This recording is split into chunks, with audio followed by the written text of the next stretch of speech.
there seemed to be a lot of support among people who call themselves liberal, secular, leftist, who many of us in the international community normally identify with. And so it caused a lot of confusion among some people. Which side should you be on?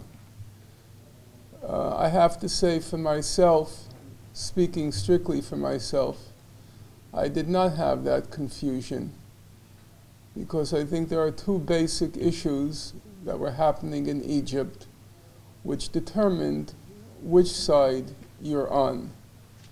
The first issue is, do you or do you not believe in basic principles of democracy? The Brotherhood won the election. Now, if people became dissatisfied with them, they had an opportunity 6 months later to vote out the Brotherhood in the parliamentary elections. There was no possibility at all, there was no possibility that the Brotherhood was going to cancel those parliamentary elections. So you just patiently wait until the next election.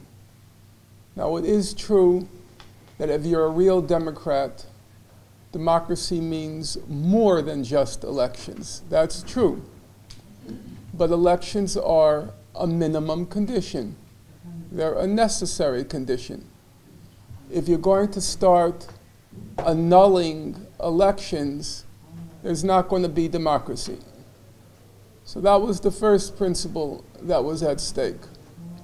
But there was a second principle, in my opinion, and that second principle is, do the rights and do the votes of poor Muslim people count in this world? There is, especially among secular people who call themselves liberal and left, the attitude that Muslims are backward, they're stupid, they're primitive, they believe in ridiculous things like God, the women are repressed, and therefore they really don't count. So it's basically democracy if you think like us, if you act like us, or if you accept us as being the most enlightened people in the room. And if you don't accept us as the most enlightened people in the room, then you really don't count in this world. And so that was the second principle that was at stake. Do the rights of poor Muslims in particular, do the rights of poor Muslims count?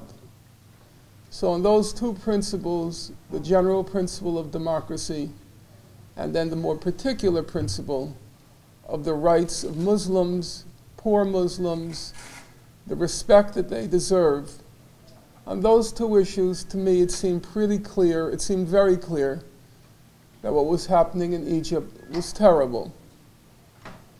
Now, I have to say, coming to Turkey now, I felt like I was coming to a funeral, because I felt it was all over in Egypt. The revolution had been defeated, the counter-revolution had succeeded. And so I didn't quite know what was the point to coming to Turkey at this point, except to give a funeral oration. But I have to say, coming here, I changed my opinion. I got to speak to members of the Muslim Brotherhood, people who were active in Rabia Square. They were smart, they were still committed, they're still hopeful, they're still thinking, and most important, in my opinion, they are willing to see the Brotherhood made many errors, a huge number of errors. They said the Brotherhood was an underground organization for 80 years. It's very hard for them to change. That's true of anyone. I'm going to be 60 years old. It's very hard for me to change.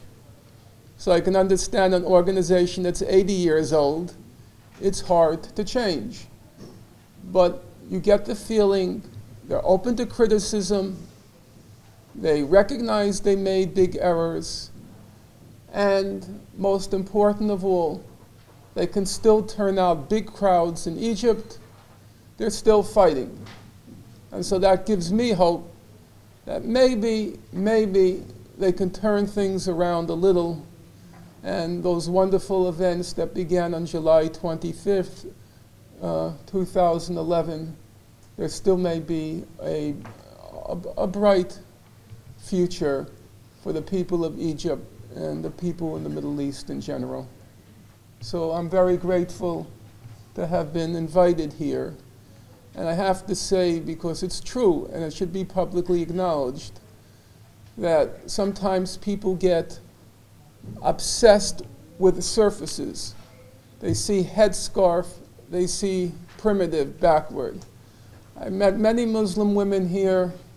They're so smart, so energetic, so committed, so committed. It's deeply inspiring.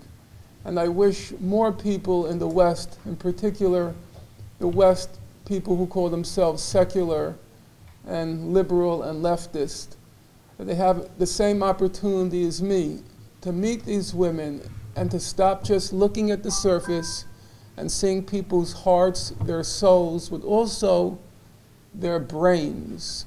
Smart women, smart and committed. And I wish that could be seen more.